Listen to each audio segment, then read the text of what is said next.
نحمده ونصلی علی رسولہ الکریم اما بعد فاعوذ باللہ من الشیطان الرجیم بسم اللہ الرحمن الرحیم یا ایہا المدثر صدق اللہ العظیم۔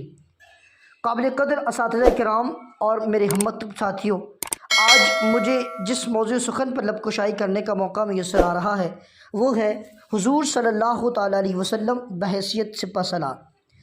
سلام ان پر کرم تھا عام جن کا دوست دشمن پر، سلام ان پر جو سوتوں کو جگانے کے لیے آئے، کھلائے پھول صحرا میں چمن کو رونقیں بخشیں، فضاں پر ابر رحمت بن کے چھانے کے لیے آئے۔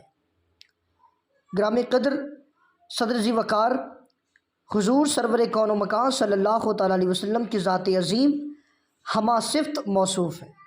خدائے بزرگ و برتر نے اپنے محبوب صلی اللہ تعالیٰ علیہ وسلم کو پوری کائنات کے لیے ایک بے مثال نمونہ بنا کر بھیجا ہے۔ زندگی کا کوئی شعبہ تشنہ کام نہیں چھوڑا۔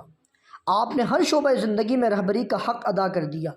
باپ، بیٹا، بھائی، خاوند اور گھر کے سرپرست سے لے کر جہاں بھر کی حکمرانی تک ہر میدان میں ایسے باب رقم کیے کہ آج تک حرف آخر ہے اور قیامت تک حرف آخر ہی رہیں گے۔ سلام اس پر کہ جس کے ذکر سے سیری نہیں ہوتی، سلام اس پر کہ جس کی بزم میں قسمت نہیں سوتی۔ جنگ کا میدان ایسا میدان ہے کہ جسے سازشوں کے جال، قتل و غارت، چیخ و پکار کے میدان سے تشبیہ دی جائے تو بے جا نہ ہوگا، بلکہ کبھی کبھی انسان اس میدان میں قدم رکھ کر انسان ہی نہیں رہتا بلکہ درندہ بن جاتا ہے اور انسانیت کے لیے باعث ننگ بن جاتا ہے، بلکہ کبھی تو ذلت کے ایسے غار میں جا گرتا ہے کہ پوری قوم شرم کے مارے پانی پانی ہو جاتی ہے۔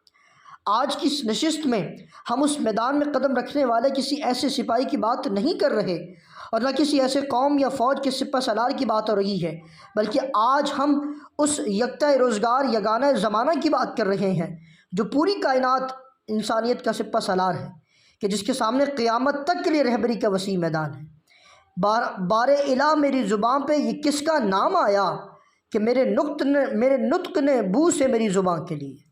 صدر ذی وقار حضور سرور دو جہاں صلی اللہ تعالیٰ علیہ وسلم نے میدان جنگ میں تو اس وقت قدم رکھ دیا تھا کہ جب آپ صلی اللہ تعالیٰ علیہ وسلم نے توحید کا اعلان فرمایا تھا۔ البتہ آپ مکہ کی جنگ کو سرد جنگ سے تشبیہ دے سکتے ہیں، صبر و استقلال کی جنگ کہہ سکتے ہیں۔ دشمن آپ صلی اللہ علیہ وسلم کو آپ کے نام لیواؤں کو دبانے بلکہ صفحہ ہستی سے مٹانے کے لیے ہر قسم کی سازش اور بربریت آزماتا ہے، ظلم و ستم کے تمام تیر آزماتا ہے، لیکن آپ ہیں کہ عزم کی تلوار ہیں کہ کوہ گرا ہیں۔ اگر چاہتے تو 10-20 ساتھیوں کے ساتھ ہی مقابلہ کر کے کوئی 4-5 کو واصل جہنم کر ہی لیتے، کون کسی کو منہ میں ڈال لیتا ہے۔ وہ لوگ جنگ آشنا تھے، لڑنا جانتے تھے، مرنا جانتے تھے، جانبین میں ایک بیسیوں پر بھاری تھا، لیکن نہیں، ایسا نہیں ہوا۔ اپنے سامنے جانثاروں کو بازاروں میں گھسیٹتے دیکھا، دہکتے ہوئے انگاروں پر لوٹتے دیکھا، مسلسل 3 سال شب ابی طالب میں بھوک و پیاس کے فرید کے ساتھ صبر و استقلال کے ہتھیاروں کے ساتھ جنگ کی اور صبر کو نئی راہوں سے آشنا کیا۔ کوڑے کرکٹ کے ڈھیر سر مبارک پر پھینکے گئے، راہ میں کنویں کھودے گئے، قتل کی سازشوں کے جال پھیلائے گئے، کانٹے بچھائے گئے، لیکن وہاں ایک چپ تھی اور ایسی خاموشی کہ ہر اقدام کے بعد دشمن پہلے سے زیادہ اپنی ناکامی محسوس کر کے کھسیانے بلی کھمبا نوچے کی تصویر بن جاتا ہے۔ حیات جاویدہ دیتا ہے دنیا کو پیام ان کا، حیات جاویدہ دیتا ہے دنیا کو پیام ان کا، خدا ہی جانتا ہے کس قدر پیارا ہے نام ان کا۔ صدر علی وقار ہجرت کے بعد جب آپ صلی اللہ تعالی وسلم کھل کر تیر و تفنگ کے میدان میں آتے ہیں تو آپ صلی اللہ تعالی وسلم ایک سپہ سالار کی حیثیت سے اپنے ہر سپاہی کے لیے ایک راہ متعین کر دیتے ہیں۔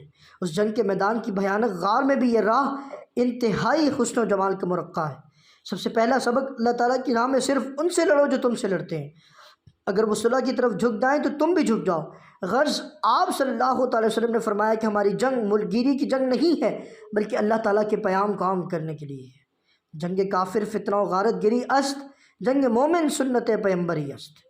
صدر ذی وقار سپہ سالار کی عظمت کا راز اس بات میں ہے کہ دشمن پر ہر وقت نظر رکھتے، اس کی عسکری قوت، اس کے انداز جنگ، سامان حرب اور اس کی سازشوں اور فتنہ انگیزیوں بلکہ فطرت و جبلت تک اس کی نظروں سے اوجھل نہ رہے۔ اس کے مقابلے کے لیے ہمہ وقت تیار رہے اور اپنے سپاہیوں میں جذبہ جاں فروشی اس طرح پیدا کر دیا کہ جھپٹے تو باز بن کر، دفاع کرے تو سیسا پلائی ہوئی دیوار بن کر، حلقہ یارہ ہو تو بریشم کی طرح نرم، اگر ہو جنگ تو فولاد بن کر دشمن کی کمر توڑ کر رکھ دے، فاتح ہو تو فتح کے نشے میں بوڑھوں، بچوں، عورتوں اور ہتھیار ڈالنے والوں کی مجبوری سے فائدہ نہ اٹھائے، فصلوں درختوں کے لیے آگ کا طوفان نہ بنے بلکہ امن و آتشی کا پیغام بن جائے، ڈوبا تو نکالا ہے، پھسلا تو سنبھالا ہے، میں بھول نہیں سکتا احسان محمد کا۔ اے کرسی صدارت کو رونق بخشنے والے عظیم انسان کہ وہ سپہ سالار اعظم جب میدان جنگ میں اترتا ہے تو اپنے سپاہیوں کو حکم دیتا ہے کہ دیکھنا، جوش انتقام میں اندھے نہ ہو جانا بلکہ ہوش کا دامن تھامتے ہوئے خوف خدا سے کام لینا۔ حکم دیتا ہے کہ دشمن کو تہہ تیغ کرنا مگر خیانت نہ کرنا، کسی سے دھوکہ نہ کرنا، کسی کی لاش کا مسئلہ نہ کرنا، کسی بچے کو قتل نہ کرنا، بچوں، عورتوں اور مزدوروں کو قتل نہ کرنا۔